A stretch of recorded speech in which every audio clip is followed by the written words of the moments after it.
Hello. 2 hours north of this secluded spot lies the town of Greenock, the birthplace of James Watt, the man who invented many wonderful things, but who also gives his name to the unit of energy that we measure electric cars' battery capacities in. 8 miles that way lies the town of Dumfries, the birthplace of Ian Callum, the designer of the Jaguar I-Pace, one of my favourite EVs and one I consider to be the best looking Jaguar since the E-Type. In the same town, Alan McNish, 3 times Le Mans winner and current Formula E boss for Audi, was born and raised. And a few miles north of that lies the village of Twynham, where ex-F1 driver and current Extreme E team boss David Coulthard was born and raised. And about a mile that way, in the town of Lochmaben, is where the UK's most preeminent electric car motoring journalist was born and raised. That's me, by the way. So it's fair to say that this part of Scotland has a small yet tangible link to the electric car. So what better place to bring one for this week's AutoEV road test. So, welcome to Scotland, welcome to the Kia e-Niro, and welcome to AutoEV.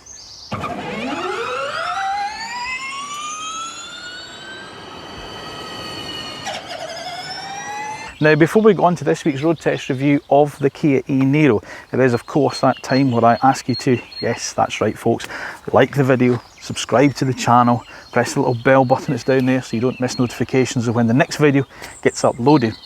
And if you do that, I'll be so grateful. Given the Scottish theme this week, I'll bring you all a haggis and a bottle of iron brew back. Okay, back to the car. The Kia e-Niro, it's not a new car, far from it. In fact, in terms of electric cars, it's probably getting on a little bit now because it's been out for 3 years. But although we've driven it for the magazine, we've never actually featured it on the channel. And this sort of like half-term time when my daughter was on holiday, and the fact that lockdown's easing in the UK a little bit gave me an ample opportunity to bring one on a family holiday, because that really is the ultimate test for one of these family crossovers.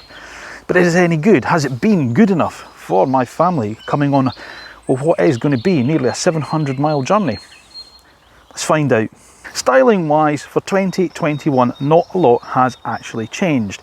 They've moved the rings around a little bit within the range. There's the addition of a smaller capacity battery that's available as well, much like its cousin, the Hyundai Kona.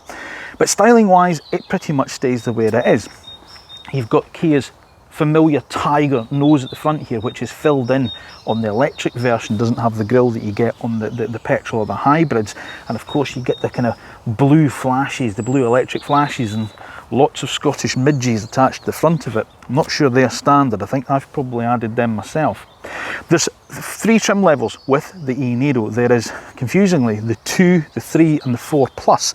The 4 Plus is only identified because it gets full LED headlights as standard, whereas this one, which is the 3, the mid-range 3, just gets these kind of xenon projector lamps, which is fine. Other than that, there really isn't much to determine between the trim levels.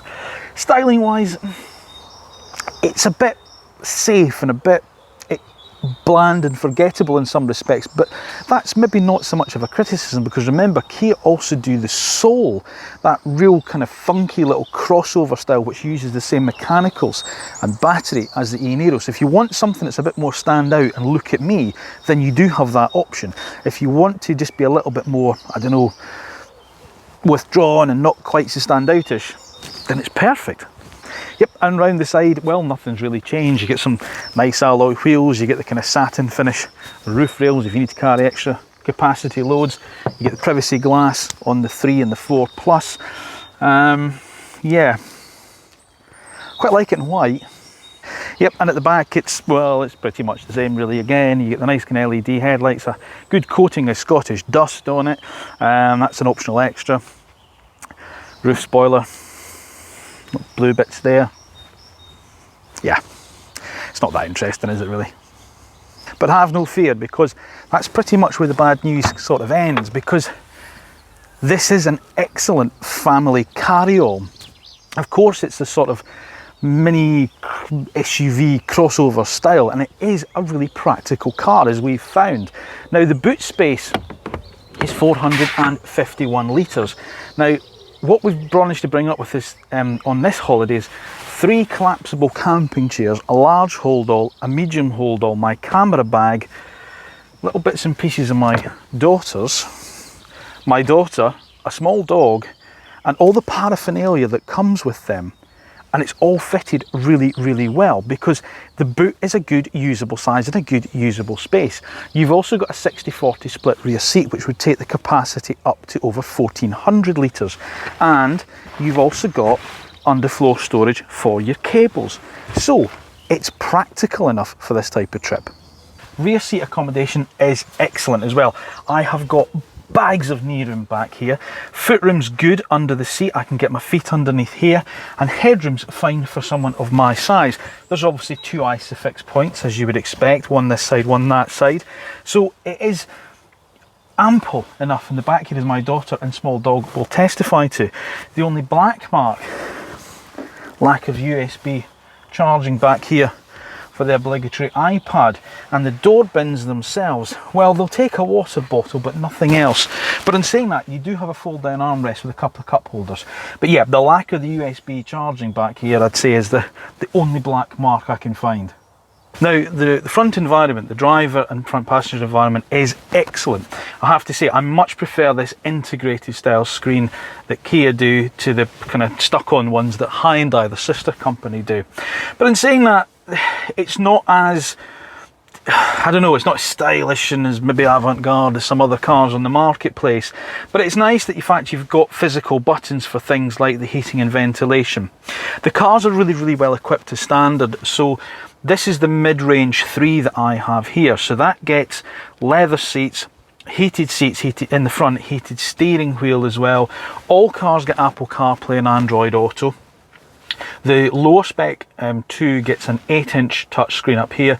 The 3 and the 4 Plus get this 10.25-inch touchscreen, and again, it's just been slightly revised for this model year. It doesn't look quite as kind of stuck on. It's a bit more integrated into the dashboard, and as I say, it's really nice.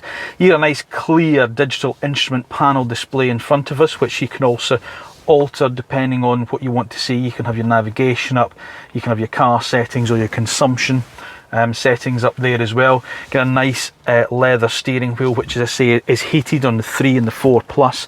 If you move up to the 4 Plus, the equipment level increases. You get ventilated front seats, heated seats in the rear as well as the front. You also get the excellent JBL audio system and a couple of extra bits on the safety equipment side. So you get rear cross traffic alert and blind spot monitoring, as well as the lane keep assist and the radar guided cruise control and autonomous braking that you get on the other 2 trim levels. But going back to the actual cabin itself, everything's in a really nice place. It's a beautifully comfortable cabin to be in for a long journey. Where it differs from the petrol and the hybrid cars is you've got this different front console here, so you've got acres of storage. I mean, I've got 2 big cup holders in here. I've got a big centre armrest with charging there. I've got this massive big tray in front of the this little console here. I've got wireless charging, which is on for my mobile, which is on the 3 and the 4 Plus, but not on the 2. The transmission is controlled by this rotary dial here. We've got reverse, neutral and drive, or P for park. So everything falls nice and easily to hand. It's a really nice cabin, as I say, to be in, and as I say, for the long trip that we've done, can't think of anything much better to say about it, because it's been excellent. All the information that you're going to need in terms of its consumption, the range you have left and everything's easy to read, it's easy to see, and as I say, the whole thing just feels really well put together. The plastics, you get soft touch kind of rubbers up here on top of the dashboard. Everything feels really solid and well screwed together. Yeah, I'd say there's probably Volkswagen levels of build quality in here, if not slightly better. Some of the plastics, okay, they're maybe a little bit more scratchy, but as I say, they're well screwed together and well put together. You've got this piano black kind of finished gloss here and on the doors and around there, which gets a bit dusty and a little bit fingerprinty, but other than that, there's nothing really to complain about in here. Now, like I said earlier, the Kia e-Niro has been changed slightly, so you do get the option now of a 39 kilowatt hour battery, but that's only available on the level 2 trim car. That should give a predicted range, according to WLTP figures, of 118 miles. On the 3, and the 4 Plus model, it's a 64 kilowatt hour battery, and that's mated to a 201 brake horsepower motor. On the lower battery, it's 134 brake horsepower, so the performance is slightly different too. It's a level 3 car that I've got with me today, so it's the 64 kilowatt hour battery, which should give, according to Kia, up to about 280 miles on a charge, according to WLTP figures. Now, when I set off from my home in Surrey the other day with a full charge, it was saying 255 miles. And the one thing I will say about Kia and Hyundai is I don't think anyone can touch them for their efficiency and their predicted range, because that's pretty much what I can see out of a full charge. Now, if you're going to charge the car en route like I had to, it will take up to, you can go up to speeds of 100 kilowatts, and if you can find a 100 kilowatt charger to go from to up to 80% charge on a 100 kilowatt charger, it's 50 minutes. On a more likely scenario where you reach a 50 kilowatt hour charger, then it's going to be around about 75 minutes. So it does take a little bit longer to charge the car than, say, a Volkswagen ID4 with its 77 kilowatt hour battery. On the level 4 Plus trim, you also get a 3-phase onboard charger, but that's not available on the other two. Now, I've got to give a big shout out here to the Lay Arms at Knutsford, where we stopped en route to charge the other day with their Osprey charger. Excellent service, reasonably good food, and they kept a table for us for over 2 hours past our reservation time because we got stuck in traffic, so thanks ever so much. But that brings me on to a really valid point. One of the main reasons that I brought the Kia here is because Kia are now doing a thing called Kia Charge, which comes with this little RFID card, and that gives me access to something in the region of about 14,000 chargers. So I didn't need to download lots of different apps and have lots of different things on my phone. I just stopped, put the card against the machine and charged the car. Really, really simple. Now, that's my point about electric cars. Destination chargers, I think, is where it's at. You don't want to stop at a petrol station and have to sit for an hour charging your car up, but to go into somewhere like a pub where we were able to sit and have a meal with my daughter and my dog as well, that makes an awful lot more sense. Now, as I mentioned, there are 2 power variants available in the e-Niro. There's the lower 134 brake horsepower motor available, but that's only tied up to the 39 kilowatt hour battery. So if it's a 64 kilowatt hour battery one, then you're into 201 brake horsepower. Now, that's enough to dispatch 60 from rest in 7.5 seconds. So it's quite quick for a sort of like this size of family crossover, and it does feel quite sprightly. You've got the different driving modes that we've been used to seeing in all these cars. There's Eco, Eco Plus, Normal and Sport. Even in Eco mode, which I must admit I've used actually, I didn't even really know, I thought that was its normal mode, the car has got a reasonable level of response from its throttle. So when you go into Normal and then Sport, actually when you put your foot on the throttle, it's enough to give the front tires a little chirrup as you pull out of maybe a junction or so. But it's something different that I think where the Niro really wins over the competition, and that's in its refinement. I've done some quite long trips in Niros over the years. I took one to Cornwall a couple of years ago for the magazine, and as I say, we've come up to Scotland in one, and it just, the way that it copes with harsh surfaces, I think, is commendable. It feels biblically quiet in here at times. You know, there's a little bit, we always say, obviously you get more ambient noises from other areas because you don't have engine noise to contend with, but a little bit of wind rustle round the wing mirror is probably as much as I've had to contend with. Road noise is really well suppressed, and it trumps its sister company Hyundai for that, because I do think that the Kona is really bad for its road noise. The Niro, not at all. This is a really, really quiet car, a really smooth car to drive on a long journey. Steering feel is good as well. I mean, okay, yes, we've always said these aren't the kind of cars you're going to hustle through some bends, but it's quite communicative. It's okay, you know, you do know where the wheels are pointing. It doesn't feel overly light. It's got a nice heft to the column. I've got a really good driving position. The brakes, well, you've got good brakes as standard. There's a nice pedal feel, but the regeneration, you can go through another 3 levels, and that's done via these 2 paddles behind the steering wheel. So you're on a motorway or an open road, you want to coast, you can turn it right off. Or if you're in town, you can dial it right up, so it's almost 1 pedal driving when it's in level 3. And it's got a really, really nice retardation, so as soon as you lift off, you really feel the car pull up. So that's excellent. The ride comfort is excellent too.